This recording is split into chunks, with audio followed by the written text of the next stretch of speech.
2024 ఎలక్షన్స్లో కూటమి జగన్మోహన్ రెడ్డి గారి ప్రభుత్వం మీద చేసిన దుష్ప్రచారాల్లో ముఖ్యమైనది కల్తీ మద్యం కూడా ఒకటి.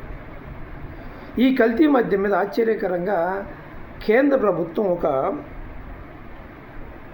నివేదిక ఇచ్చింది. 2014 నుంచి 2024 వరకు రాష్ట్రాల వారీగా కల్తీ మద్యం తాగి ఎంతమంది చనిపోయారు అని.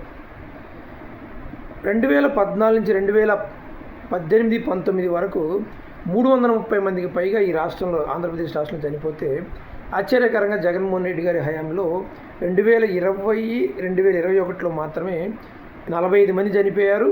ఆ తర్వాత 3 సంవత్సరాలు కూడా 0. దీన్ని నాకు ఆశ్చర్యం కలిగిస్తున్న వ్యవహారం ఏంటంటే, దీన్ని ఈ వైఎస్ఆర్సీపీ పార్టీ నాయకులకి ప్రచారం చేసుకునే ఓపిక లేదు, క్యాడర్కి దిశానిర్దేశం చేసే ఆలోచన లేదు.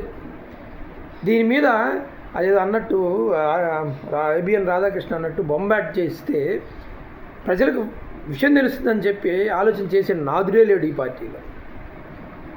కింద ఒక అభిమాని, మనలాంటి ఒక అభిమాని తీసుకొచ్చి ఆ డేటా బయట పెడితే కానీ అది కూడా మన బార్డర్లో చూసినకి ఎక్కడో ఒకళ్ళిద్దరికి తెలుస్తుంది అంతే. నేను ఆ video link, Instagram video link నేను మీకు కామెంట్లు ఇస్తాను, ఒకసారి చూడండి. దీన్ని ప్రజల్లోకి తీసుకెళ్లే ఓపిక, ఉద్దేశం ఈ వైఎస్ఆర్సీపీ పార్టీ నాయకులకు లేదు.